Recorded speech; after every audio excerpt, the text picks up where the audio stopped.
After the end of World War II, the United States and the Soviet Union discussed redistributing the area. Europe was divided into two power blocs. The Western Bloc represents capitalism, operating the economy through private property ownership and production, creating a free environment that promotes more favorable business investment. Eastern European Bloc was led by the Soviet Union, representing socialism, also known as communism, operates on the basis of a public ownership economy in order to eliminate the exploitation of the capitalist class to create an equal society. On the German side, Germany was divided into four occupation zones. West Germany was occupied by Great Britain, France, and the United States. East Germany was occupied by Soviet troops. The full-scale economic war has officially begun.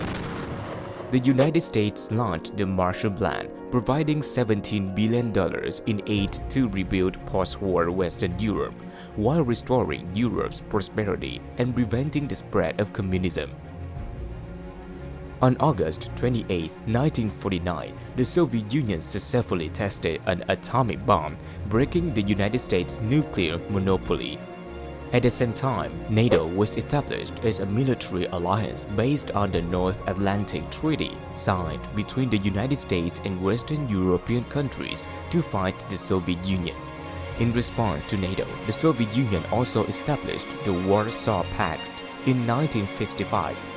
During the Cold War, the United States and Soviet Union never declared war directly on each other. However, they fought indirectly through Proxy War. They provide weapons and money to their allies to fight the other side's allies for the purpose of achieving their own strategic interests. Greece can be considered the site of the first proxy war. The Communist Party of Greece supported the Soviet Union, and Yugoslavia started a civil war against the Greek national government supported by Great Britain and the United States. After 3 years of war, Yugoslavia clashed with the Soviet Union and stopped aid to communists. As a result, the Greek National Army won and they joined the Western Alliance. China also had a civil war between the Kuomintang and the Communist Party at this time. The correlation of forces skewed in favor of the Kuomintang. After internal conflict and the aftermath of World War II, the economy was in hyperinflation. Thus, the Kuomintang was completely defeated and had to move to Taiwan. The victory of the Communist Party of China allowed the socialist system to be connected from Europe to Asia. The Soviet Union provided aid to allow the North Korean army to advance to the South Korean. The North Korean army attacked hard and the South Korean army reached the end. The United Nations established an emergency force with troops from 16 countries to intervene in the war. Allied forces and Korea simultaneously counterattacked and forced the Korean army to close the northern border. This made China feel threatened, so they suddenly jumped into the war. More than 1 million non-national troops overflowed the border to coordinate with the North Korean army to successfully repel the South Korean and Western armies. The war ended with a ceasefire in 1953, when the Soviet Union and China aided the Viet Minh Revolutionary Army in the war against the French for independence. The United States also increased massive aid to help France control the colony. As a result, the French army was completely defeated at the Battle of Dien Bien Phu, had to give up the colony and withdraw troops from Indochina. The Geneva Agreement was signed and Vietnam was divided into two domains. The North followed the rule communism while the South is anti-communist.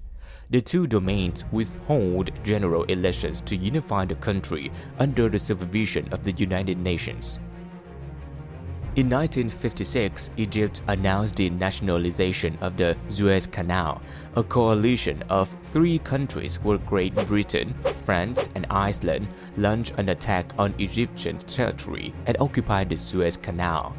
However, the Soviet Union threatened to attack with nuclear weapons to save Egypt. the United States threatened to embargo the island and cut off oil supplies to Britain if the coalition refused to withdraw its troops from Egypt. This is quite because the United States is their ally but negotiates with the enemy. Relations between Britain and France were severely damaged, while the position of the Soviet Union was strengthened in the Middle East as a defender of the Arab countries from the Western colonialism. In Vietnam, the southern government did not recognize the Geneva Agreement and refused to hold a general election to unify the two domains. Therefore, the North established the National Liberation Front. The South launched an all-out attack with a guerrilla campaign with the support of the Soviet Union and China.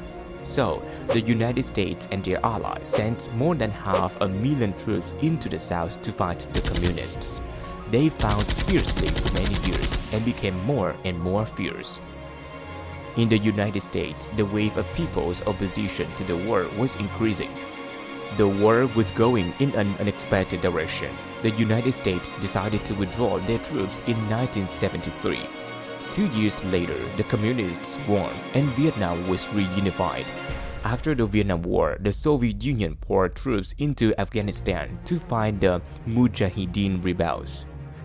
China has joined an alliance with the United States to jointly finance the anti-Soviet resistance forces in Afghanistan.